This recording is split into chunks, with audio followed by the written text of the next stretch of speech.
The year was 207 BC. Inside the palace of Xianyang, a young emperor was forced to take his own life. His blood spread across the cold stone floor, silent proof of a dynasty collapsing in real time. Outside, peasant rebels shouted for the end of Qin rule, their voices rising like thunder against the walls of empire. Hu Hai, better known as Qin Er Shi, died in his early 20s, not by enemy swords, but by the very walls of power that became his prison. He was not the eldest son. He was not the chosen heir. Hu Hai, the boy who would become Qin Er Shi, grew up in the shadows of the great palace at Xianyang. His mother was not the empress. She was only a lesser consort, one name among many in the emperor's harem. In a world where lineage meant destiny, this small detail condemned him to a life of obscurity. His childhood was quiet, too quiet. While his elder brothers were trained in archery, strategy, and the art of statecraft, Hu Hai lingered in the back corridors, almost unseen. He was given tutors, yes, but never the best. He was clothed in silks, but never the finest. He walked through marble halls where every echo reminded him that he was unnecessary. Imagine a child raised in silence. No cheers of soldiers greeting him as the future of the empire. No whispered rumors that he might one day rule. He was present, yet absent. Alive, yet invisible. And yet, in that invisibility lay a seed of tragedy. Because a child overlooked is a child easily manipulated. The Qin dynasty was the first empire of a unified China. Qin Shi Huang, his father, had conquered 6 kingdoms, smashed centuries of feudal power, and built an empire with walls of stone and rivers of blood. But such greatness came with a price.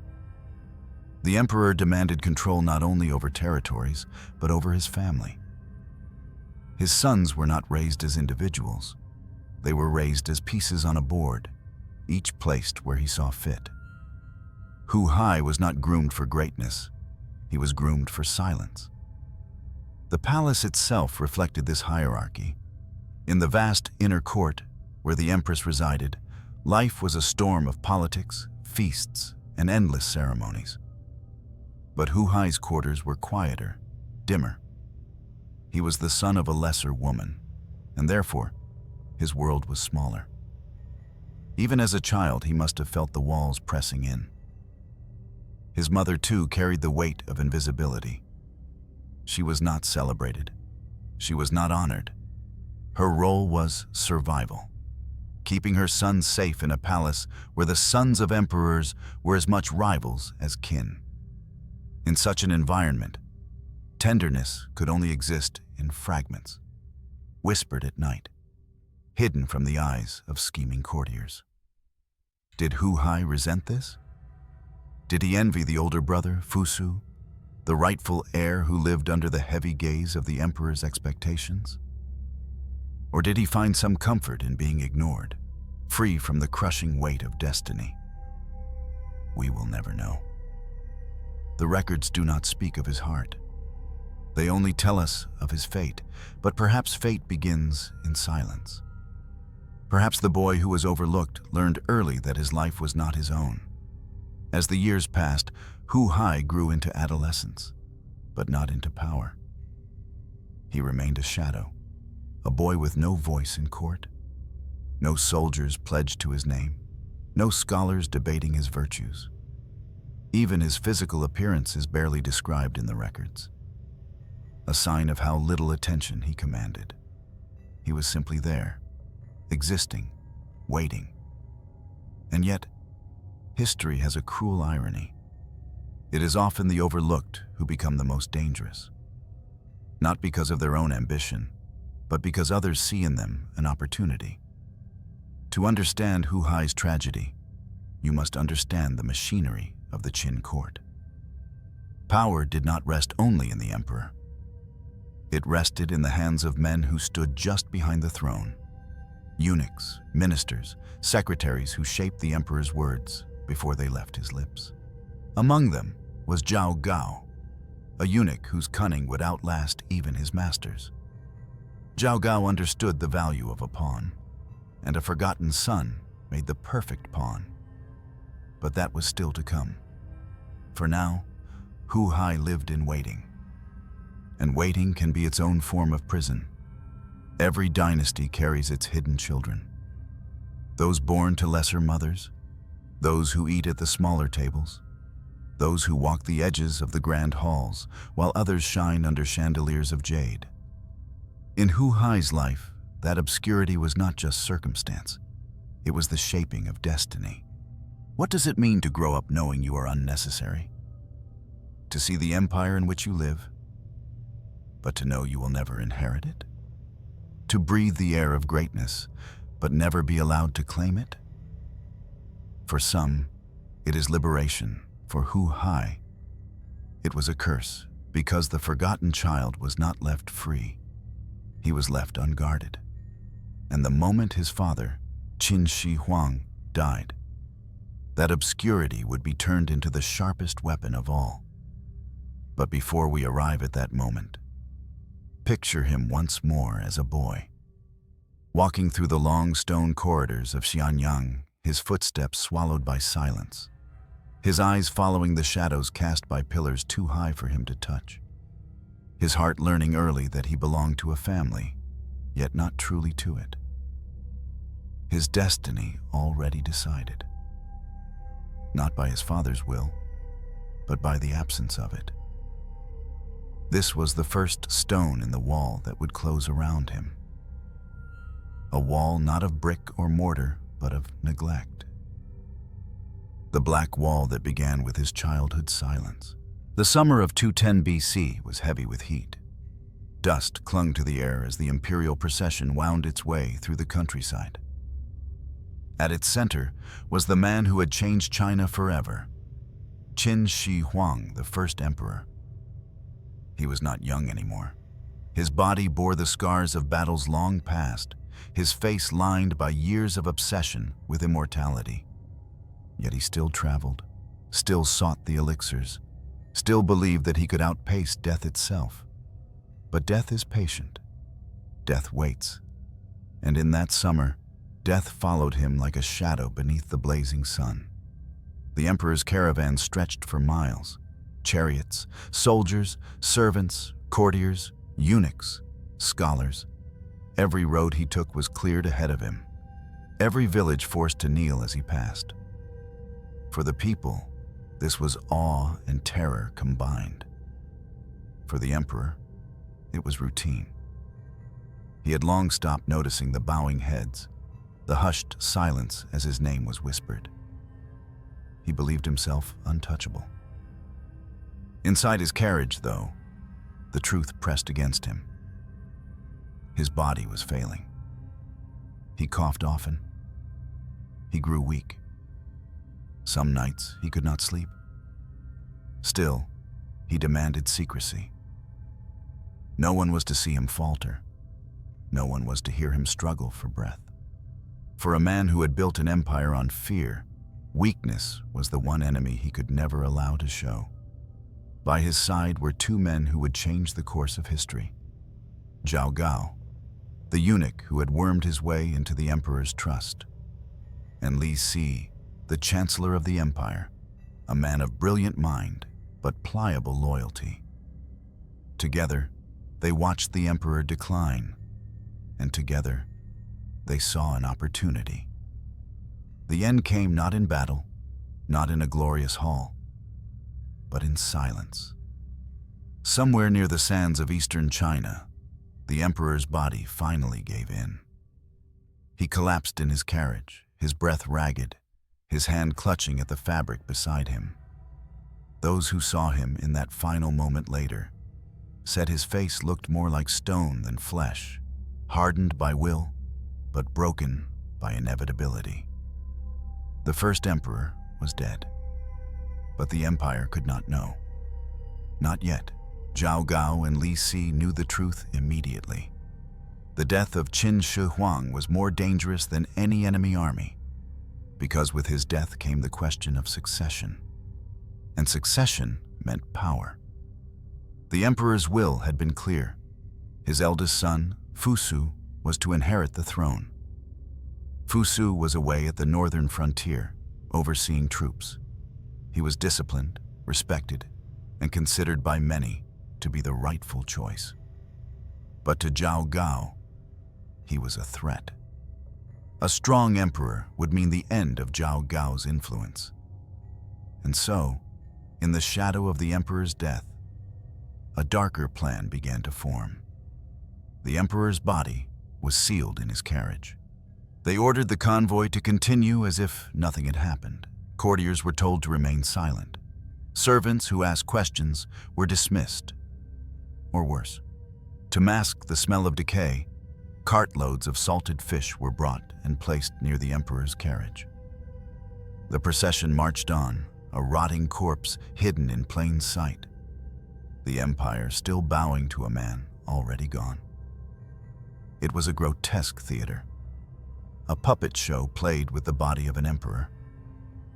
Meanwhile, Zhao Gao whispered to Hu Hai, the forgotten son, the quiet boy, the pawn waiting in the wings. Hu Hai was traveling with the imperial caravan. He had not expected anything more than to remain in the background, as always. But now Zhao Gao began to draw him closer. He spoke softly, painting visions of destiny. Your father trusted you. You are the one who can continue his will. You are the one who can preserve the empire. Did Hu Hai believe him? Or was he simply too overwhelmed to resist? The chronicles do not say. What we do know is that Zhao Gao and Li Si altered the emperor's decree. Where Qin Shi Huang had written Fusu's name, they replaced it with Hu Hai's. Where the future had been meant for a strong heir, they gave it instead to a malleable shadow. It was treason by ink, a theft committed in silence, and it changed the fate of China forever. As the caravan finally returned to Xianyang, the city of the empire's heart, the truth was unveiled in carefully staged steps. The death of the first emperor was announced. Grief swept the land.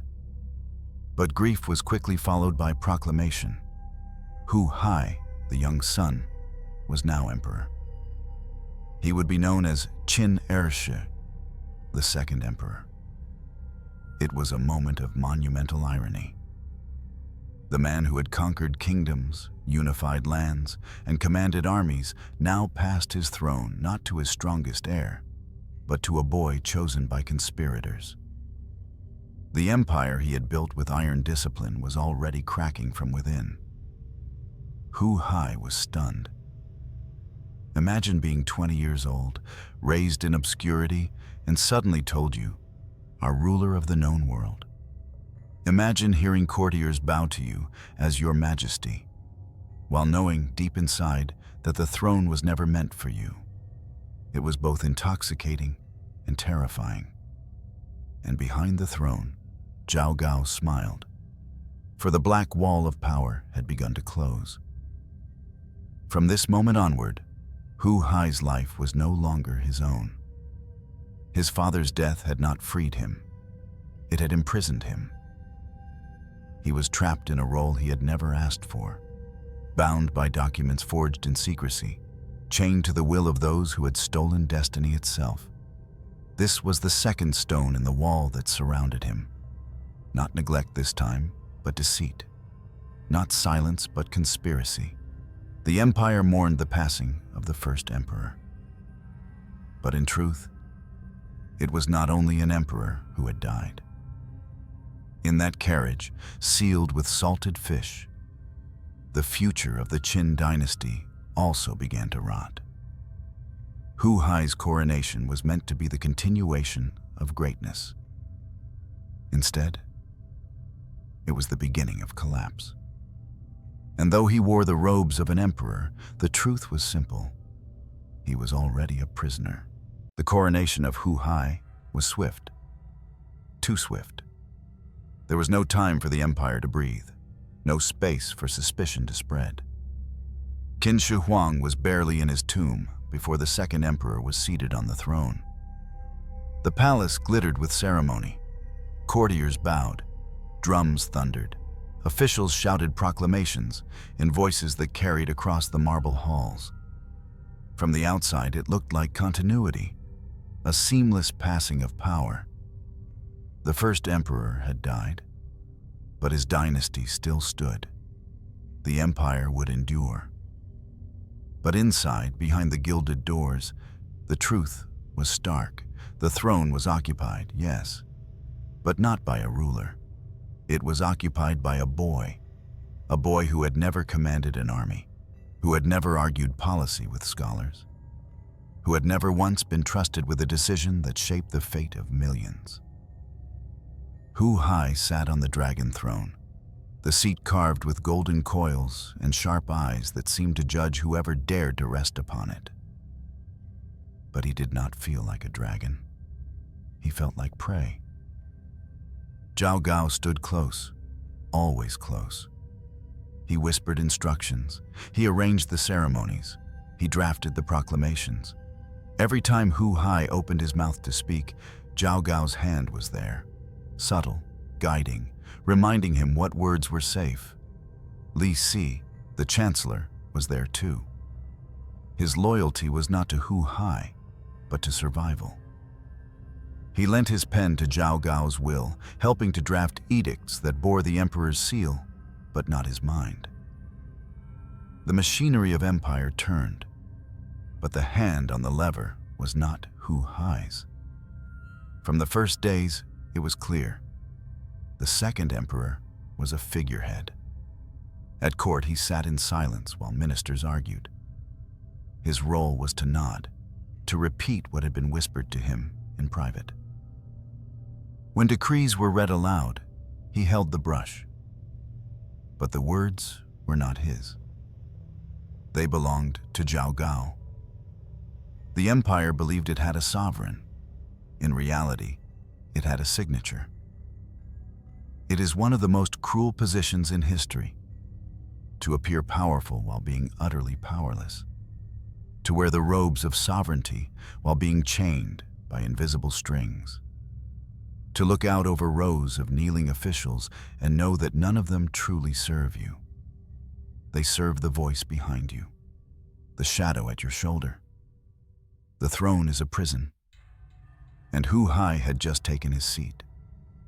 The young emperor tried at first to assert himself. Some days he asked questions, some days he raised doubts. But Zhao Gao was patient. He reminded Hu Hai of his inexperience, of his dependence. He cloaked manipulation in the language of loyalty. "You must be cautious," Zhao Gao whispered. "The empire is vast. Dangers are everywhere. Without me, without my guidance, the court will devour you. Trust me, and you will survive." Hu Hai listened. What choice did he have? He had no army loyal to him, no statesman who owed him personal allegiance, no mother of high rank to shield him. He had nothing but the eunuch who had placed him on the throne. So he surrendered, not in a single moment, but in hundreds of small ones. A question unasked, a decree signed without reading, a silence held when his heart screamed otherwise. Little by little, he became a shadow in his own reign. The people beyond the palace walls never saw this weakness. To them, the second emperor was a figure of awe. His edicts were carved into stone. His commands carried the weight of law. Peasants still bowed, soldiers still saluted, roads still led to Xianyang, where the emperor ruled. But inside, the walls grew higher. Each decree that bore his seal tightened the trap. Each nod of obedience built another brick in the black wall around him. The more he obeyed, the less he existed. And Zhao Gao knew this. He exploited it with cold precision.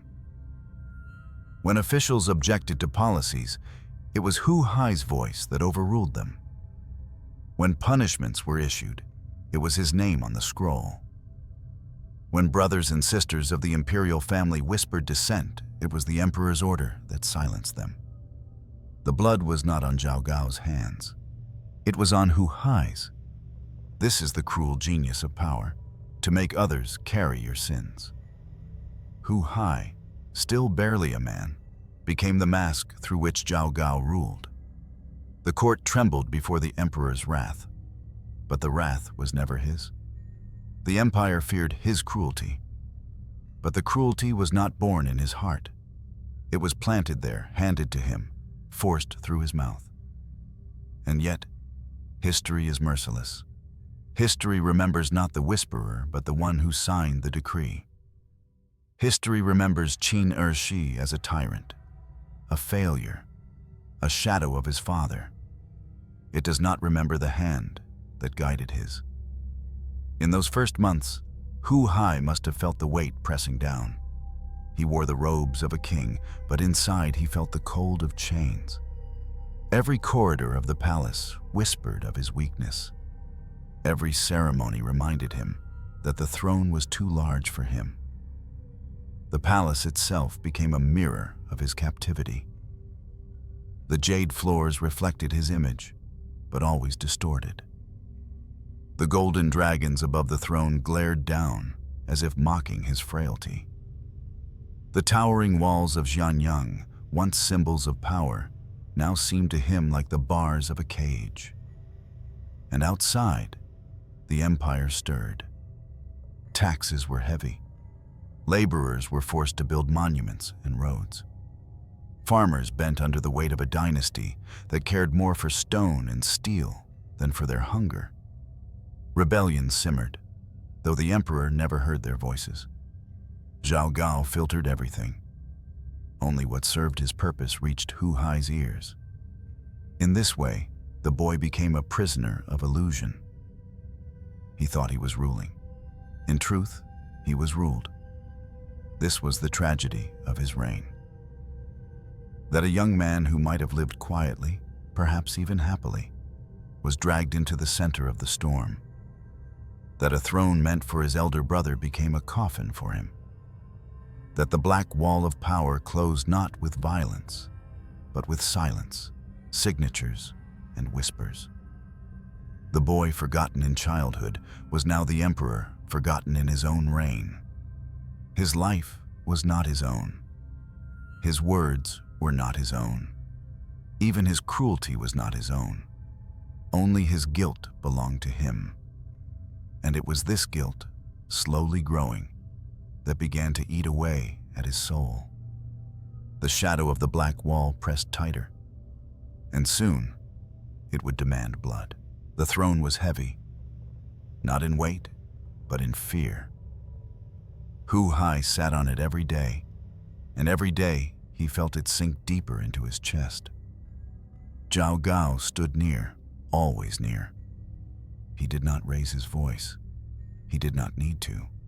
His whispers were sharper than blades. His words cut deeper than any dagger. "Your brothers," he murmured, "are dangerous." Hu Hai looked up. Dangerous? They were his family, his blood. But Zhao Gao's eyes did not waver. "They are not your brothers. They are rivals. Each one carries ambition. Each one dreams of the throne. And as long as they live, you are not safe." The words echoed in the young emperor's mind. He wanted to dismiss them, to laugh, to say it was nonsense. But deep inside, doubt began to grow. The black wall pressed closer. Fusu, the eldest son, had already been forced to take his life under a false decree. Hu Hai knew, though he did not admit it aloud, that this death was unnatural. His brother had been strong, disciplined, admired by soldiers. He had been the true heir, and yet he was gone. If Fusu had fallen so easily, what about the others? The imperial palace was filled with siblings, sons and daughters of Qin Shi Huang, scattered across halls like fragments of an empire too vast to hold them all. Some were young, some were seasoned, some had friends in the army, some had friends among scholars. Each one, Zhao Gao insisted, was a threat. The emperor listened. The emperor hesitated. The emperor feared. Fear, once planted, grows quickly. And so, the killings began. One by one, his brothers were summoned. Some came willingly, believing the emperor wished to speak. Others came in chains. Few ever left alive. The executions were quiet, hidden in the courtyards at night. The sound of blades, the muffled cries, the blood that soaked the stone floors, more than 20 princes, 10 princesses. Gone. Family turned to shadows. Shadows turned to silence. The palace, once alive with voices, grew hollow. The laughter of siblings was gone. The sound of children running through corridors was gone. Only silence remained, a silence thicker than stone. And in that silence, Hu Hai sat alone. Did he believe he was securing the throne? Perhaps. Did he think he was removing danger? Perhaps. But each death only chained him tighter. Each killing was another brick in the black wall. Each drop of blood made the prison stronger. The eunuch watched, satisfied. Zhao Gao had no need to kill with his own hand. He let Hu Hai do it. He let the emperor stain his soul while keeping his own clean. It is one of the oldest tricks of power. Let the ruler carry the blood, while the whisperer carries the control. The chronicles tell us that the emperor himself sometimes gave the order with trembling lips, that he sometimes cried, that his hands shook as he sealed the decrees. Imagine him, young, untested, forced to condemn brothers who had once shared meals with him, who had once played in the same gardens. Every death widened the distance between him and humanity. The ghosts began to appear. At night he heard footsteps in the corridors. He turned, but no one was there. He heard knocking on his doors. He opened them and found only silence. In the stillness of the palace, he swore he heard his brothers calling his name. Guilt is louder than any voice. The walls themselves seemed alive. He began to fear their darkness. He began to fear his own reflection in polished stone. He began to fear sleep, for in sleep came dreams, dreams of faces pale with death, eyes staring, lips whispering curses. Hu Hai was emperor, yes, but he was also prisoner, a prisoner haunted not by guards, but by blood. Zhao Gao continued to whisper, "This is necessary. Without it, you will not survive. Without it, the empire will collapse." But the irony was cruel. With each execution, the empire collapsed anyway. Officials at court began to murmur. Some said the emperor was cruel beyond reason. Others said he had gone mad. Few dared speak openly, but fear spread like wildfire. If the imperial family itself was not safe, who was? Outside the palace, the people heard rumors. They whispered of rivers of blood in the emperor's halls. They whispered that the second emperor was not a ruler, but a butcher. And resentment grew. The Qin dynasty, already fragile under heavy taxes and forced labor, now carried another burden, the stain of a bloodthirsty emperor. But history is cruel in its judgments. It was not truly Hu Hai who desired this slaughter. It was Zhao Gao's design. Yet Hu Hai signed the orders. He gave the nod, he lifted the brush, and so, to history, the blood was his. What is the heaviest crown? It is not one made of gold or jade. It is the crown of guilt.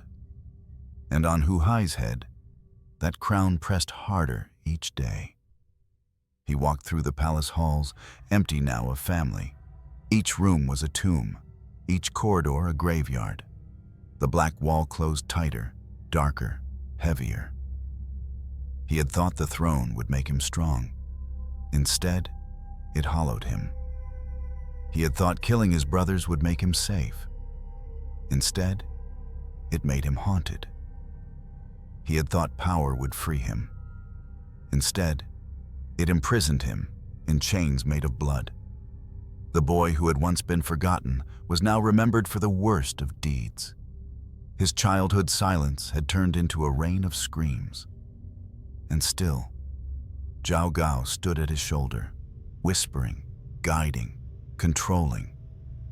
The wall of power was no longer invisible.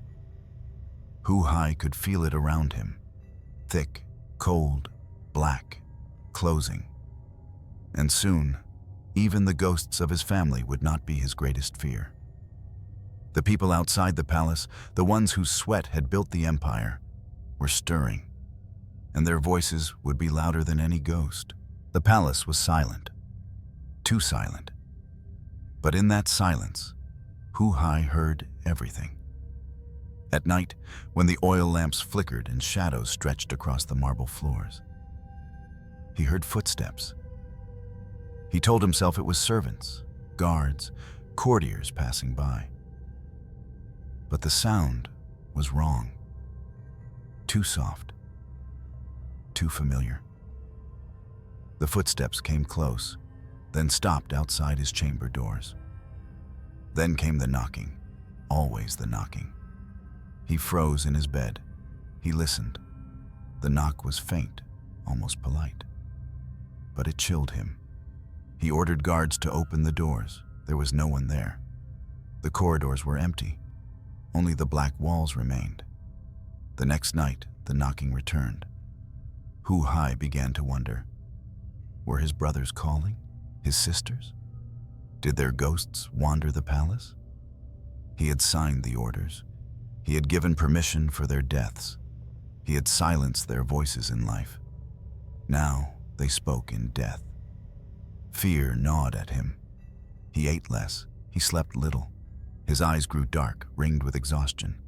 He snapped at servants, screamed at guards, and still the knocking came. Zhao Gao noticed. He leaned closer. "Your Majesty is strong," he whispered. "Ghosts cannot harm you. What you hear are only the tricks of your mind." But Zhao Gao's words did not soothe. They made it worse, because Hu Hai realized that even if the ghosts were only in his head, they still ruled him. He was not emperor. He was captive. And in the stillness of the night, the palace walls seemed alive. He walked through the halls, lantern in hand, the flame trembling as much as his own body. The shadows stretched tall and long, twisting into faces. He swore he saw his brother Fusu staring at him from a pillar. He turned, and the face was gone. He swore he heard his sisters whispering behind him. He spun, but the corridor was empty. The black walls closed tighter. They were not just stone anymore. They were mirrors of his guilt. Every time he looked at them, he saw blood. It was not just in dreams. Even in daylight, he saw things others could not. When he passed the imperial gardens, he saw petals darken with red. When he sat in the throne hall, he saw the floor ripple like a pool of blood. When ministers bowed, their shadows seemed to rise taller than their bodies, looming, accusing. Paranoia consumed him. He stopped trusting his court. He stopped trusting his servants. He stopped trusting the guards who stood at his doors. He stopped trusting his own reflection. He accused ministers of plotting against him. Some were executed. He suspected servants of poisoning his food. Some were beaten. Some were killed. The palace became a place of terror. No one felt safe. Everyone whispered carefully, walked carefully, breathed carefully. One mistake, one word, one glance, and death could follow. And yet, the emperor himself was the most afraid of all. The more he killed, the more ghosts followed him. He thought he was securing himself. In truth, he was surrounding himself with shadows. Every life taken was another voice in his head, another footstep in the hall, another knock on the door. The chronicles say he lost sleep, that he shook even in daytime, that he clutched his sword at night, trembling, certain assassins would come. But who were the assassins? His siblings? His courtiers? The people outside the palace? Or the ghosts he himself had created? Sometimes he sat in silence for hours, staring at a single corner of the wall. His servants dared not disturb him. They said he muttered to himself. They said he laughed, then cried, then screamed. The emperor, who should have commanded 10,000 soldiers, now cowered before shadows. Zhao Gao remained near. He fed the paranoia. He whispered of dangers everywhere. He reminded Hu Hai of plots, rebellions, hidden enemies. He urged more killings, more blood, more walls. And Hu Hai obeyed, because fear had broken him, because guilt had chained him, because he no longer knew what was real and what was illusion. The black wall had changed. It was no longer just a prison. It was alive. It moved. It spoke. It reached out to him at night, and he could not escape it.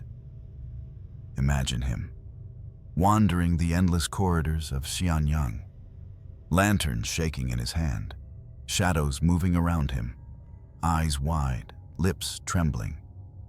Behind him, a sound, a footstep. He turned. Nothing. He walked faster. The walls loomed higher. The halls seemed endless. The knocking began again. He dropped the lantern. The flame died. Darkness swallowed him whole. That was his reign, a darkness swallowing him whole. And outside, the empire began to stir. Farmers whispered of revolt. Soldiers muttered about injustice. Common people cursed the emperor's name. But inside the palace, Hu Hai heard none of it. He heard only the ghosts. He was no longer a ruler. He was a haunted man. He was no longer on a throne. He was inside a tomb. The boy once forgotten was now remembered by phantoms. The young emperor was now prisoner of his own mind. The black wall had closed so tight that even daylight could not pierce it. And still, Zhao Gao whispered. Still, he guided.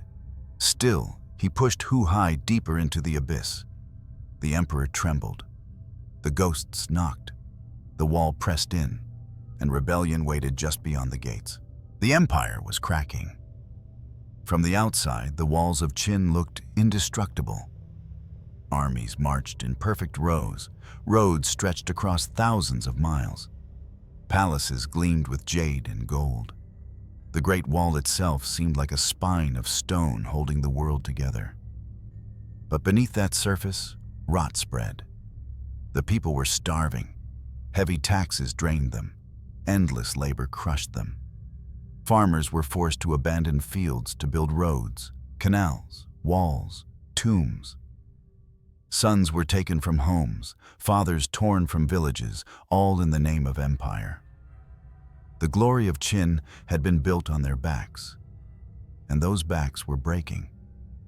In the villages, whispers grew louder. At first it was fear, then it was anger, then it was fire. Two men lit the spark. Chen Sheng, Wu Guang. They were not princes, not generals, not men of noble blood. They were soldiers, ordinary soldiers, sent on a mission with 900 others. But heavy rains delayed them. And in Qin law, lateness meant death. They faced punishment whether they returned or not. So they chose rebellion. Since death is certain, Chen Sheng said, why not die for ourselves? The soldiers listened. They rose. They killed their overseers.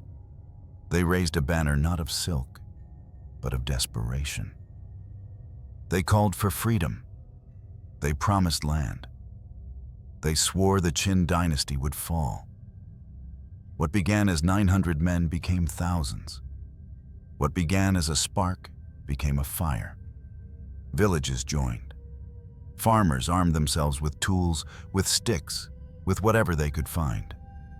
They marched, not with discipline, but with rage.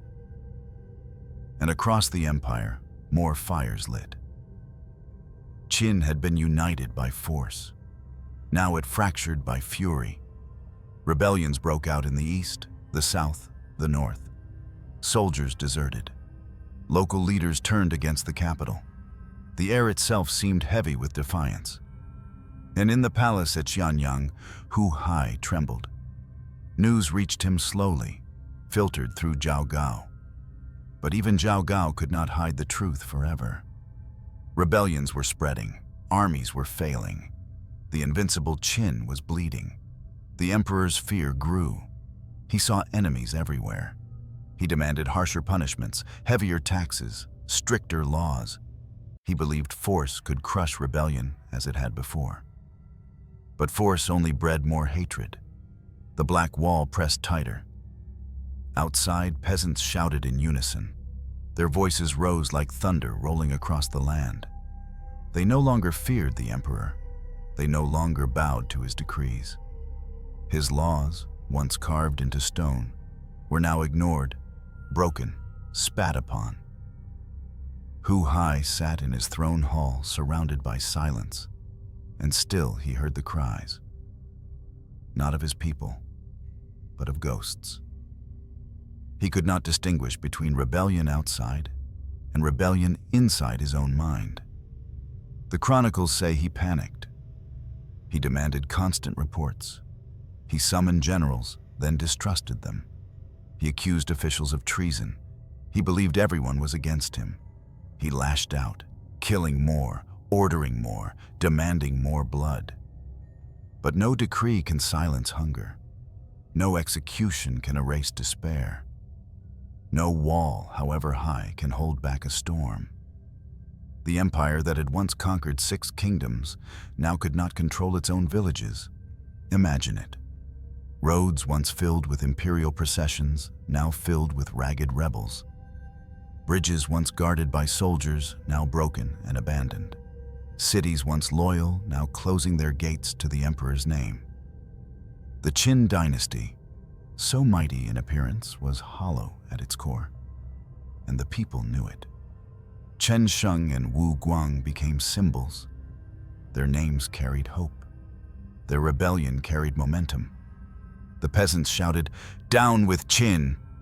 Their voices echoed across the land. It was the sound Hu Hai feared most, louder than the knocking of ghosts, louder than the whispers of Zhao Gao, louder than the silence of the palace. The black wall began to crack. And yet, Hu Hai still believed he was emperor, still believed he ruled, still believed the throne was his. He clung to Zhao Gao's whispers. He signed decrees. He ordered armies to march. But fewer and fewer obeyed. His words, once carved in stone, now blew away like dust in the wind. Rebellion does not only destroy armies, it destroys illusions. And for Hu Hai, the greatest illusion was power. The people had stopped believing, and when the people stop believing, an emperor is no emperor at all. The palace grew emptier. Officials fled. Soldiers deserted. Servants vanished. Hu Hai, once surrounded by family, then by courtiers, now sat almost alone. His world shrank to silence, paranoia, and the black walls pressing closer every day. Outside, the fires spread. Inside, the emperor cowered. The contrast was brutal. The empire lived and died not in the throne room, but in the villages, on the roads, in the fields, where men and women raised their voices.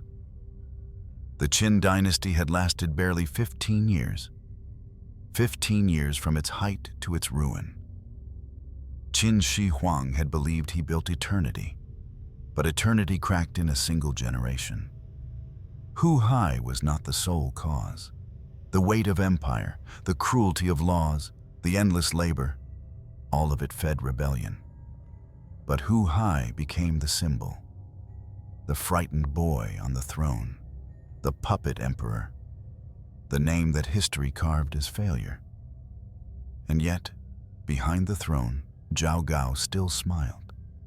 He had what he wanted. Control. Hu Hai carried the blame. Hu Hai carried the blood.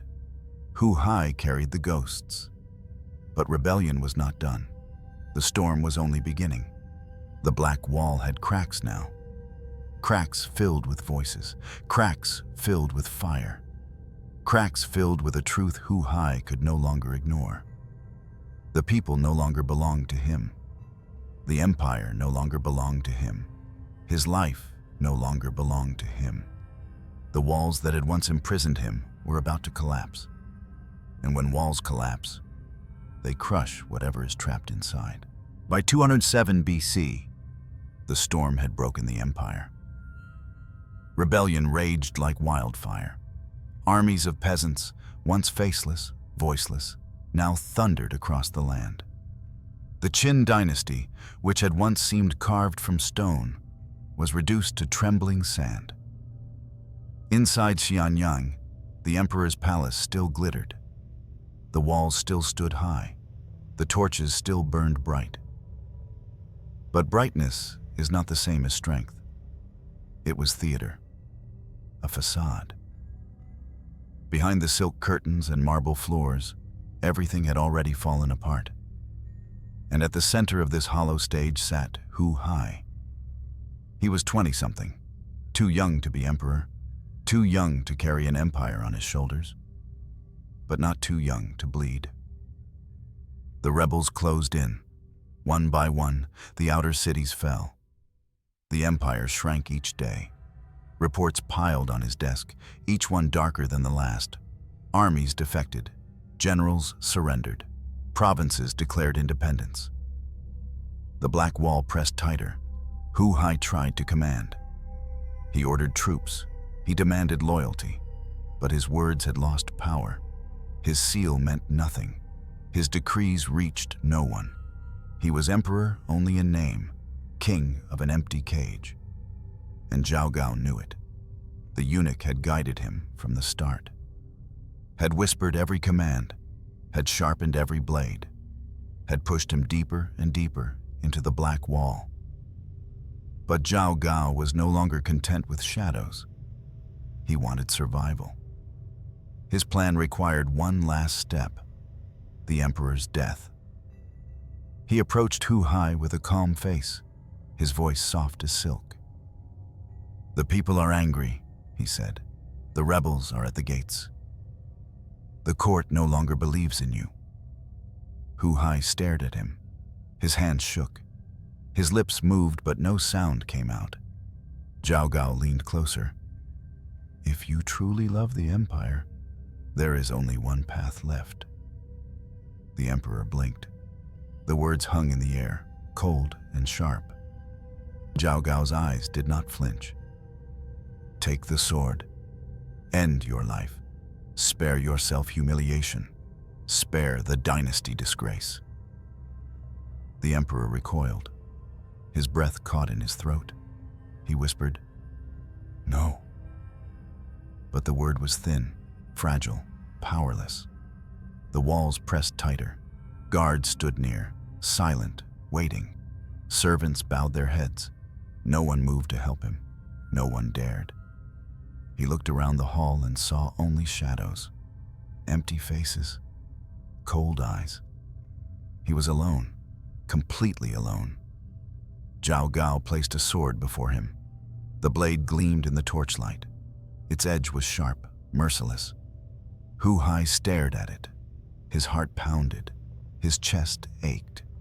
He could hear the footsteps of his dead brothers, the whispers of his sisters, the knocking at his doors. the cries of his people outside the walls.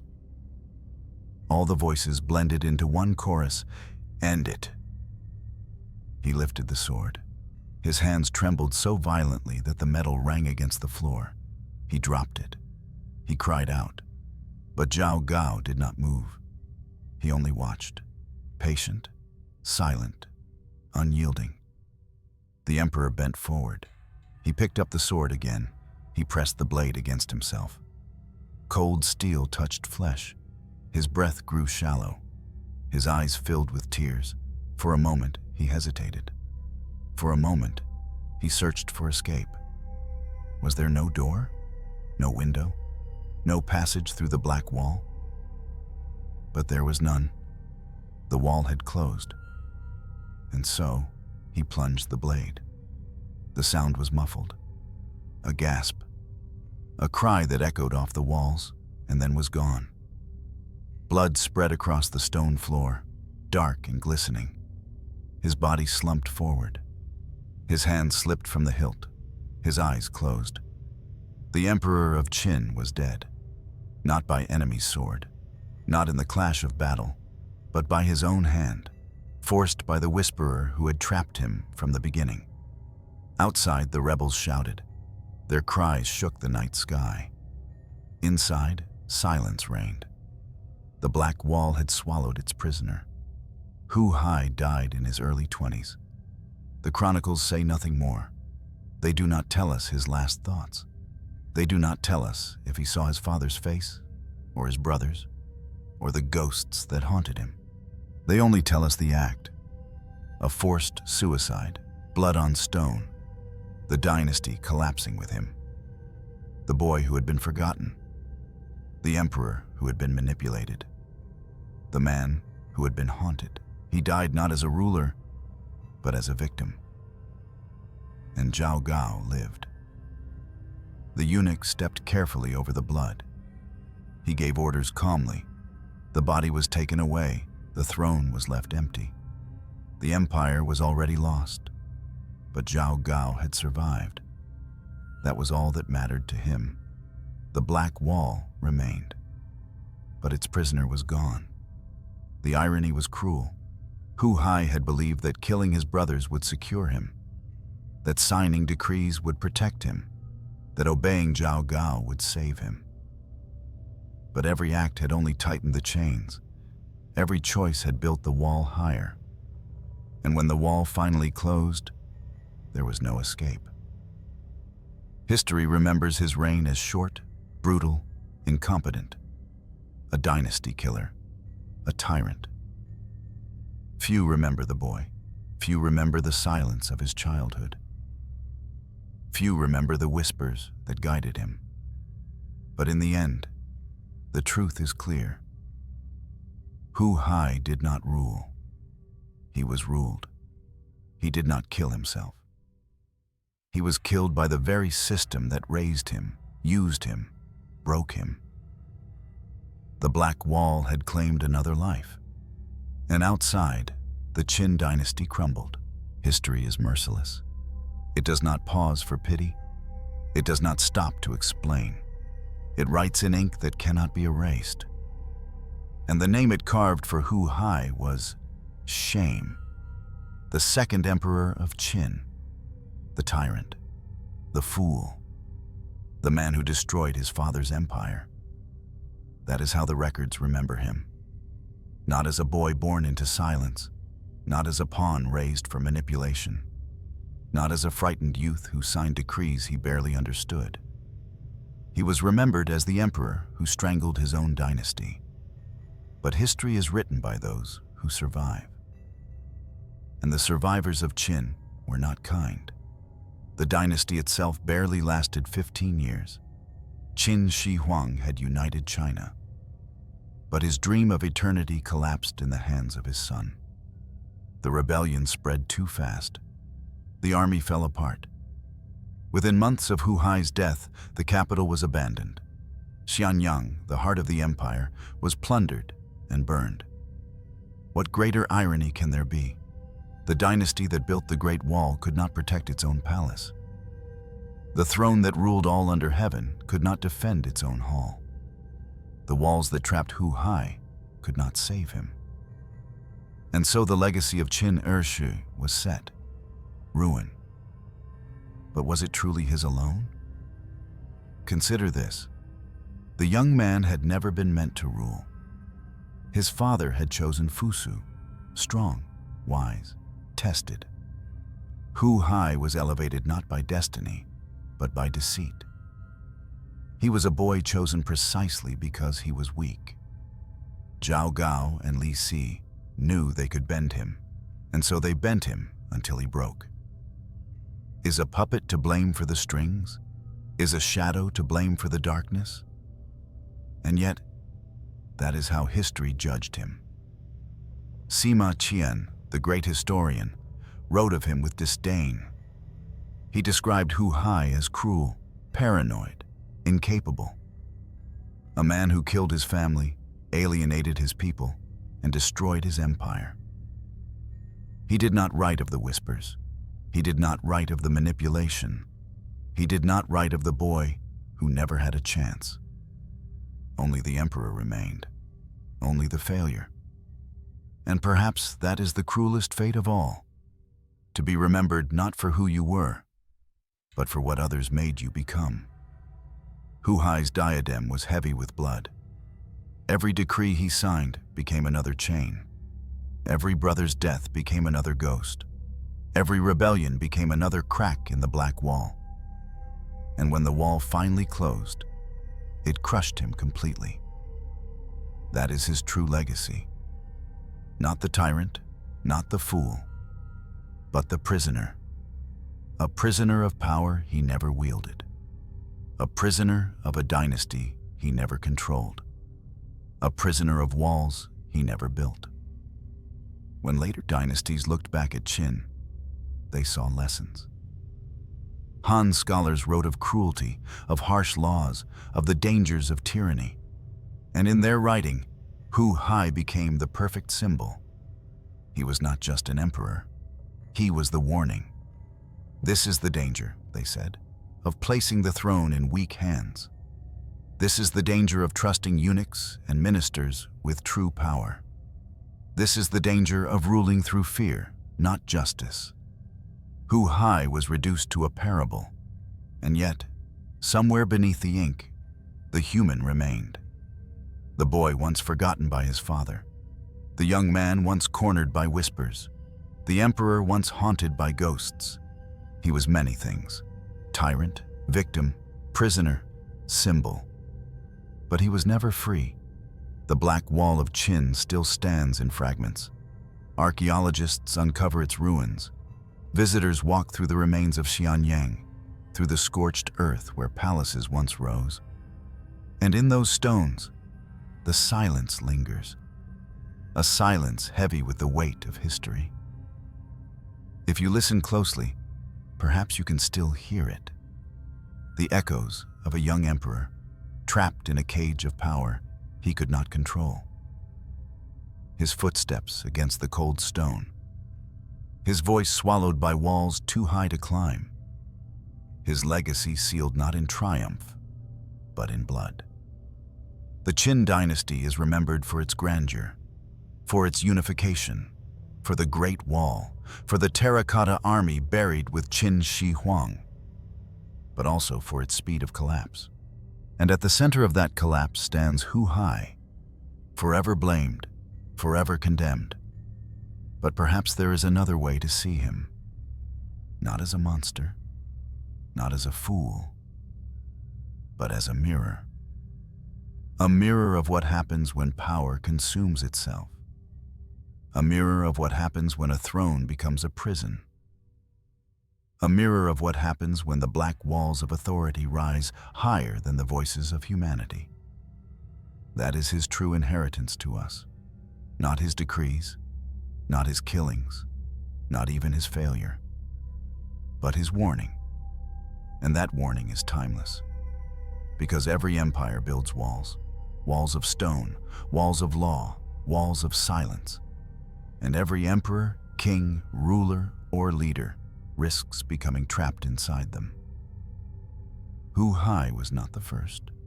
He was not the last. He was only the most visible reminder that walls built to protect can also become walls that destroy. His blood stained the throne. His name stained the chronicles. His reign stained the dynasty. But his story stains us too, because it forces us to ask, how much of our lives are our own, and how much are dictated by the whispers behind us? Hu Hai never answered that question. He never had the chance. The boy who was forgotten, the emperor who was controlled, the man who was erased. That is the legacy of Qin Er Shi. And in the ruins of Qin, where blackened stone still stands, his silence lingers. A silence heavier than armies, a silence more enduring than walls. The Qin dynasty fell like a collapsing tower, loud, sudden, final. It had seemed unshakable. Qin Shi Huang had unified the land, crushed the 6 kingdoms, declared eternity. His roads stretched like veins across China. His walls scarred the mountains. His armies marched in unbroken lines. He believed he had built forever, but forever lasted 15 years. Why did it fall? Because walls can hold armies, but not hearts. Because fear can silence voices, but not forever. Because a throne without a ruler is only an empty chair. Hu Hai became the symbol. The boy who could not lead, the emperor who could not command, the man who signed away his dynasty without ever truly ruling it. And in his downfall, the empire revealed its truth. Strength without justice is brittle. The peasants knew it. They had carried the stones, built the palaces, bled for the walls. They saw no reward. They saw no mercy. Only orders, only labor, only hunger. And when the orders came from a weak hand, the illusions shattered. The Qin collapsed not because of outside invasion, but because of inside rot. Hu Hai's reign was the final crack. But the fractures had begun long before. His father's cruelty, the unbearable laws, the endless work, the silence forced upon millions, all of it weighed down, all of it pressed, all of it broke. The black wall fell, and when it fell, it buried everyone inside. History turned the Second Emperor into a warning, a lesson. His name became shorthand for failure. His reign became a case study for how not to rule. Scholars wrote of him with contempt. People cursed his memory. Even later emperors invoked him when warning their heirs, "Do not become another Hu Hai." But warnings are not just for rulers. They are for all of us. Because his story asks questions we cannot easily answer. What happens when power is placed in the wrong hands? What happens when silence replaces wisdom? What happens when walls built for safety turn into prisons? Hu Hai's tragedy is not only personal, it is universal. Think of the countless rulers in history who wore crowns too heavy for their heads. Think of the kings who listened to whispers instead of truth. Think of the dynasties that fell not from enemies, but from within. The story repeats. The names change. The pattern does not. Hu Hai is only one example. The Qin dynasty is only one empire. But the black wall stands everywhere. Power grows too high, too dark, too absolute. In his fall, we see the collapse of all who mistake fear for loyalty. We see the ruin of all who confuse silence with stability.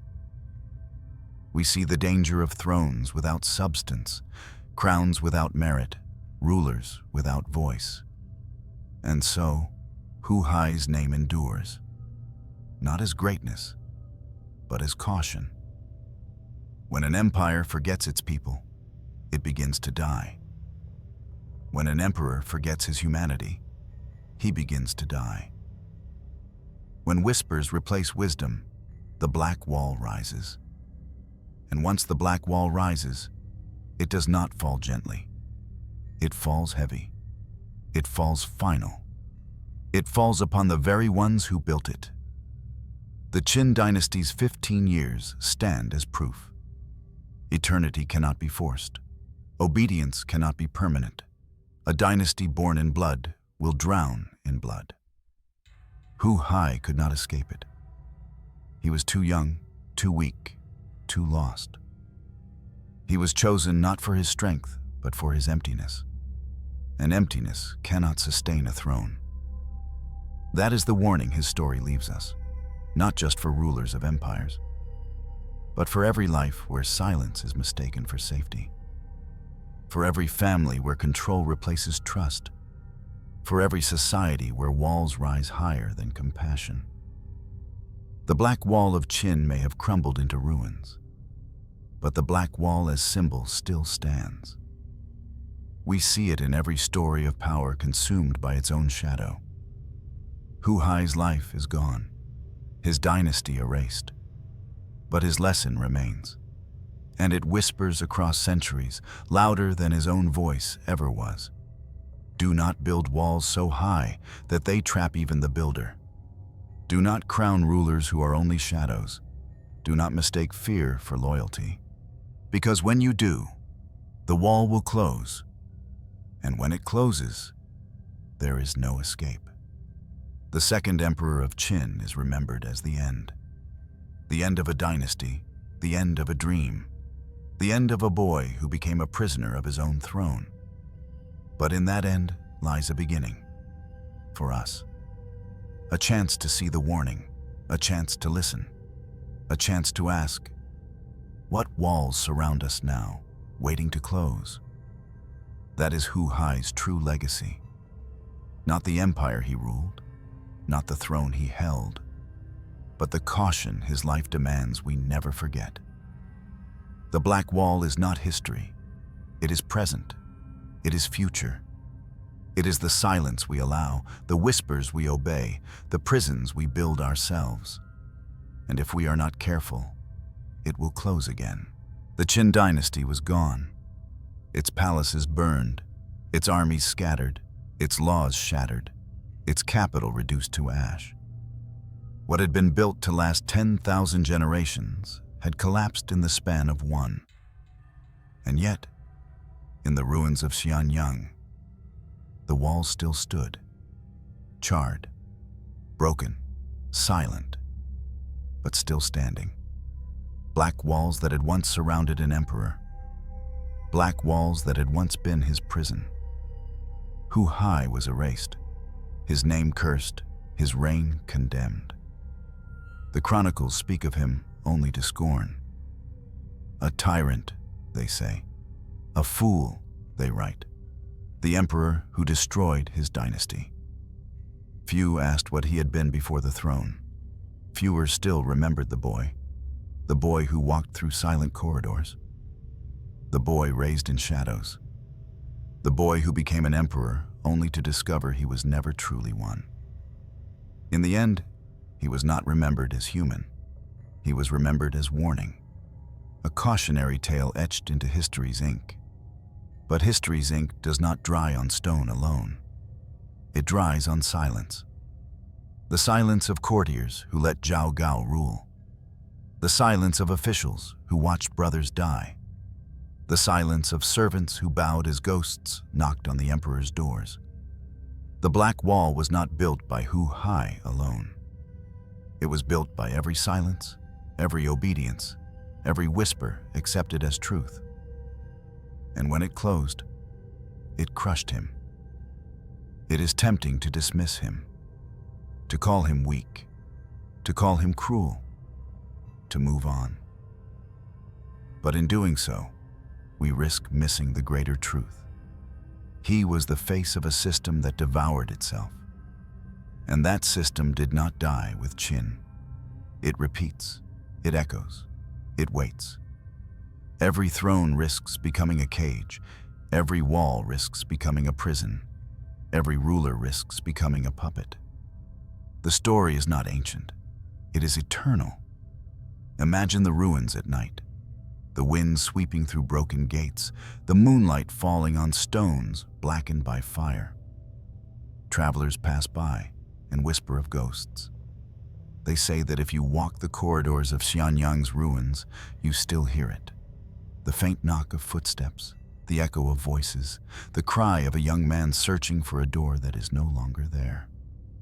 Hu Hai still wanders, not in body, but in memory, not as emperor, but as shadow.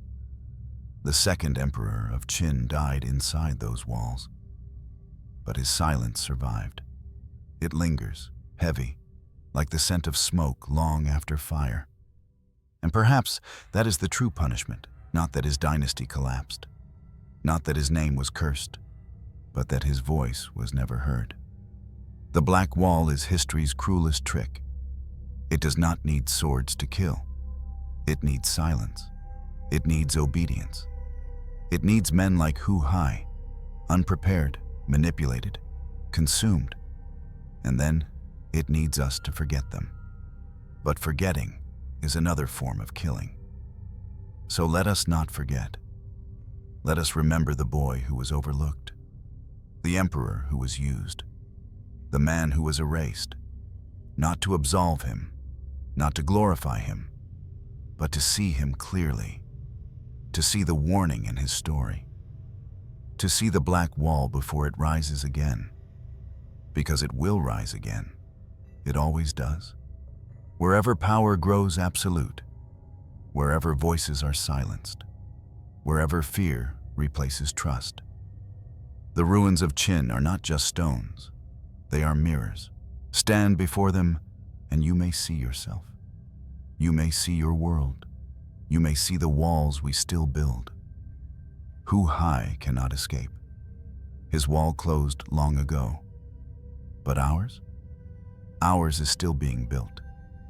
With every silence, with every obedience, with every shadow we choose not to question. The boy is gone. The emperor is gone. The dynasty is gone. But the wall remains. And in that wall, if you listen carefully, you will hear the sound.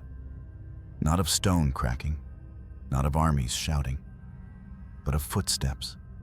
Slow, trembling, searching. The footsteps of a young man wandering forever in the dark, asking the question history never let him answer. Was I ever free? The silence gives no reply. The Black Wall has closed, and it does not open.